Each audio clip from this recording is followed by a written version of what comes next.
అందరికీ నమస్తే, నేను మీ వెంకట్. ప్రేక్షకులు, ఈరోజు మళ్ళీ మన హమార ప్రసాద్ అన్న దళిత సేన రాష్ట్రీయ అధ్యక్షుడు ఆంధ్రప్రదేశ్.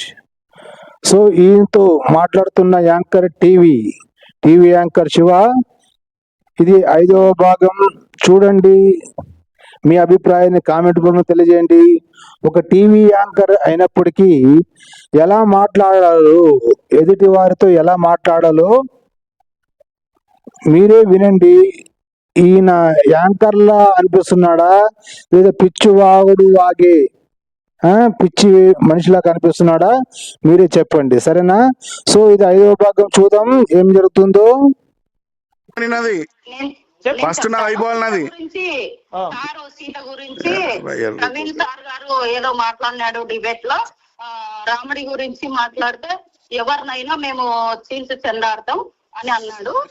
సరే, దీని గురించి రైట్, ఆయన హేవేలో ఆయన భక్తి ప్రకారం ఆయన మాట్లాడినాడు. ప్రవీణ్ సారు రామాయణంలో ఉన్నది చదివి విమర్శించి అక్కడ ఏం చెప్పాడంటే, ఫస్ట్ చాగంటి గారు ఒక వీడియో చేసినాడు. ఆ వీడియో విన్న తర్వాత సేమ్ యాటిట్యూడ్ గా ప్రవీణ్ గారు ఏం చెప్పినాడో చాగంటి ఆయన కూడా ఆ మాటలు చెప్పినాడు.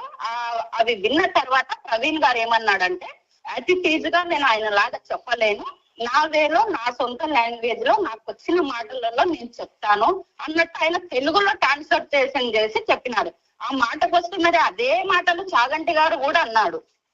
మరి చాగంటి గారిని అరెస్ట్ చేయాలి కదా, చాగంటి గారి మీద కూడా మీరు కేసు పెట్టాలి కదా సీతమ్మని అన్నందుకు. సో విన్నారు కదా ప్రేక్షకులు, ఈ కుహనా మేధావి మహిళ చాగంటి గారి మీద కదా కేసు పెట్టాలని చెప్తుంది కదా.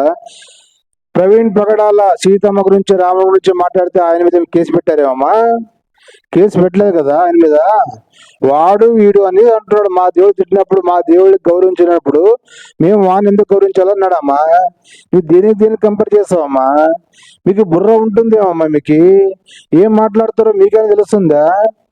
వీడియో చూసిన తర్వాత రిలీజ్ కంటారమ్మా ఏం మాట్లాడారు అనేది కదా ప్రేక్షకులు. ఓకే, ఇప్పుడు మాట్లాడాలా? ఇప్పుడు మాట్లాడాలమ్మా, నీకు సమాధానం చెప్పాలా? నీకు నేను ఇప్పుడు మీకు సమాధానం చెప్పాలమ్మా. చెప్పండి. చూడమ్మా, చాగంటి గారు ఈ గ్రంథంలో ఉన్న విధంగా చెప్పారు. మీరు ఈయన కూడా గ్రంథాన్ని చదివి చెప్పారు అని చెప్తున్నారు. మళ్ళా మధ్యలో ఏమంటున్నారు, ఈయన వేళ చెప్పాడు అని చెప్తున్నారు. ఇప్పుడు తెలుగు ప్రజలకు అర్థం కావడానికి అమ్మ, ఇప్పుడు మీ అమ్మ, ఇప్పుడు చాగంటి గారేమో మీ అమ్మగారు అన్నాడు, ఈయనేమంటుండే నీ అమ్మ అంటున్నాడు. సో రెండింటికి తేడా ఉందా లేదా? అదే మాట్లాడేది వినమ్మ, కొద్దిగా ఓపిక లేకుండా ఇదేం ఛానల్ నాయన ఇది. ఇటు యాంకర్ కు ఓపిక లేదు, మధ్యలో వెట్టినోళ్ళకు ఓపిక లేదు. ఏం మాట్లాడినాడో ఆ వీడియో ఒకసారి చూడండి. దాని మీద కావాలంటే డైరెక్ట్ స్టూడియోలో డిబేట్ చేద్దాం మన ఇద్దరిని. బాబు శివ, నీ ఛానల్లో కేవలము మీ ఇద్దరే మాట్లాడేటట్టున్నారు. నేను సైలెంట్ గా ఉంటా. మరి ఏం మాట్లాడుకుంటారో మాట్లాడుకుని ముగించేసి. ప్రసాద్ గారు ఒకటే చెప్పండి, అమ్మడి దాని సమాధానం చెప్తుంటే మరి ఊకే మధ్యలో వస్తున్నారు ఏంది? మరి నేను ఎవరు అడగట్లేదు అమరా ప్రసాద్ గారు, నేను అడుగుతున్నా. మరి సమాధానం చెప్తున్నప్పుడు ఎందుకు మధ్యలో వస్తున్నారు? మరి నీ యూట్యూబ్ ఛానల్ చూస్తున్నాం, లైవ్ లో నువ్వు కూడా చూస్తున్నట్టున్నావు. నీ యూట్యూబ్ ఛానల్ చూస్తున్నాను. నీ యూట్యూబ్ ఛానల్? మీది YouTube channel Amara Prasad YouTube channel ఉంది, అదే చూస్తున్నాను. చూడు, Amara Prasad 35.9K subscribe, 268 videos. మన దేశానికి పట్టిన దరిద్రము తీవ్రవాదం కంటే కూడా ప్రమాదకరమైంది అంబేద్కర్ వాదము. ఎంత గ్రేట్ అని అంబేద్కర్ వాదాన్ని మొత్తం తీవ్రమైన, అది ఒక జిహాద్ కంటే డేంజరస్. అది ఏది అంబేద్కర్ వాదమా? కొద్దిగా ఉందా బ్రదర్? బుద్ధి ఉందా బ్రదర్? నీకు బుద్ధి ఉందా? నీకు బుద్ధి ఉందా? అంబేద్కర్ వాదం అనేది ఒక తీవ్రవాదం లాగా తయారైంది. అంబేద్కర్ వాదం లేకపోతే నువ్వు బతుకోవు. అంబేద్కర్ వాదం అది నువ్వు మనిషి నువ్వు పెట్టుకో, కానీ నాకెందుకులే. కానీ అది కాదు అంబేద్కర్ అది ఉంటే అది నీ దగ్గర పెట్టుకోబోయి. నాకు అంబేద్కర్ వాదం అంటే నా దృష్టిలో ఏంది అంటే, ఈ దేశాన్ని ప్రేమించేవాడు అంబేద్కర్ వాదం అంటాడు. చెప్తున్నావు నా, ఈ అంబేద్కర్ వాదం అంటే ఎలా ఉండాలంటే, ఈ దేశాన్ని ప్రేమించేవాడై ఉండాలి. ఈ దేశాన్ని, అర్థమవుతుందా? స్వయంగా అంబేద్కర్ ఈ దేశానికి స్వాతంత్రం వద్దన్న అంబేద్కరు, ఈ దేశానికి రాజ్యాంగం వద్దన్న అంబేద్కరు, ఈ దేశానికి రాజ్యాంగ పరిషత్తే వద్దన్నాడు అంబేద్కరు. ఆల్రెడీ వీడియోలు చూస్తున్నాను కదా, పై పైన చూడడం కాదు, వీడియోలు కూడా చూడు, అందులో పేజ్ నెంబర్తో సహా ఆధారాలతో సహా ఉన్నాయి అందులో. ఇక నువ్వు చూడండి ఎట్లా మాట్లాడుతున్నాడో మనోడు అమర ప్రసాద్ గారికి ఏం సమాధానం. నా వీడియోస్ ఆల్రెడీ అందరు చూస్తున్నా, ఇప్పుడు కొత్త చెప్పడం అవసరం లేదు. చూస్తున్నారు కాబట్టి ఎక్కడో దాచుకుంటున్నావు బ్రదర్. అమర ప్రసాద్ గారు అరే నీ ఛానల్కి వస్తా అని చెప్తున్నా కదా, ఇదే నీతో శాతగాక దాచుకున్నా చెప్తున్నావు. నీ విలువ నేను వస్తా నీ దగ్గరికి, అంబేద్కర్ వాదులు దాడి నీ జై భీమ్ ఛానల్కి రావాలా చెప్పి వచ్చి మాట్లాడతా, డిబేట్ చేస్తా. అంబేద్కరిజం మీద డిబేట్ చేస్తావా? విను, అంబేద్కర్ మీద అంబేద్కరిజం మీద డిబేట్ చేస్తావా చెప్పు. రాజ్యాంగమే దాన్ని మర్చిపోయి మాట్లాడుతున్నావు మళ్ళీ ఒకసారి. అసలు భారత రాజ్యాంగం గురించి నీకు ఏది తెలియదు, అర్థమవుతుందా? భారత రాజ్యాంగం నాకు తెలియకపోతే నీ దగ్గర నేర్చుకోవడానికి సిద్ధంగా ఉన్నా. సరే ఎన్ని కమిటీలు ఉన్నాయి చెప్పు. భారత రాజ్యాంగమే నిజంగా భారత రాజ్యాంగ రచన కమిటీలో మొత్తం ఎన్ని కమిటీలు ఉన్నాయి చెప్పు. చెప్పా ఎన్ని కమిటీలు ఉన్నాయి చెప్పు. ఏంది కాన్స్టిట్యూషన్ ఆఫ్ అసెంబ్లీలో ఎన్ని కమిటీలు ఉన్నాయి చెప్పు. నువ్వు కమిటీల గురించి చెప్పు. ఇప్పుడు కమిటీలో అయిపోయి నీకు తెలియదు, నీకు ఏది తెలియదు, పెద్ద తీసుమర్ కన్ లాగా మాట్లాడుతున్నావు నువ్వు. అందులో లాస్ట్ కమిటీ ఏందో చెప్పు.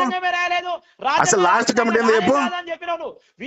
రాయలేదయ్యా, నేను ఇప్పుడు చెప్తున్నా రాయలేదని చెప్తున్నా. మరి నేను ఇప్పటికీ రాయలేదని చెప్తున్నా, ఇప్పుడేం రాసిన చెప్తలేను నేను.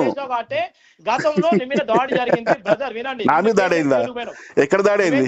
అంబేద్కర్ జోలికి పోయే ముందు నేనేం చెప్తున్నాను, 22 కమిటీలు ఉన్నాయి, నీకేం కావాలని చెప్తాను. అది కాదయ్యా, ఇప్పుడు నా మీద దాడి అయింది అన్నావు కదా, ఎక్కడ దాడి అయింది చెప్పు. 22 కమిటీలు 32 కమిటీలు. నీకు ఏం తెలియదు, నీకు రాజ్యాంగం తెలియదు. ఎవడో చక్క పైకి వెళ్ళకుండా ఎవడు పక్క చెప్పాడు. 22 కాదు 32. 32 కమిటీలు, 22 కాదు పిచ్చోడా. 32 కమిటీలు, 22 కాదు 32 అని చెప్తుంటే నీకు వినబడతలేదా? పిచ్చోలా మాట్లాడుతున్నావు. కొట్టు గూగుల్లో కొట్టు. 32 కమిటీలు ఉన్నాయి, 22 కమిటీలు ఈ గూగుల్ అది నీ తెలియకపోతే తెలిసినట్టు మాట్లాడతావు, ఏదో తీసుమార్క మాటలు మాట్లాడతావు. నేను చెప్పేదానికి నువ్వు అమర ప్రసాద్ గారు, నువ్వు డైవర్షన్ చేయకు. ఎవడా డైవర్షన్ చేస్తాడు? నా ఛానల్ తీసింది నువ్వు, నా ఛానల్ గురించి మాట్లాడింది నువ్వు, నేనా? నువ్వా? ఛానల్ గురించి మాట్లాడింది నువ్వా నేనా? నా ఛానల్ గురించి స్ట్రేట్ ఫార్వర్డ్ గా మాట్లాడు. స్ట్రేట్ ఫార్వర్డే మాట్లాడుతున్నా నేను, ఏదైనా స్ట్రేట్ ఫార్వర్డే.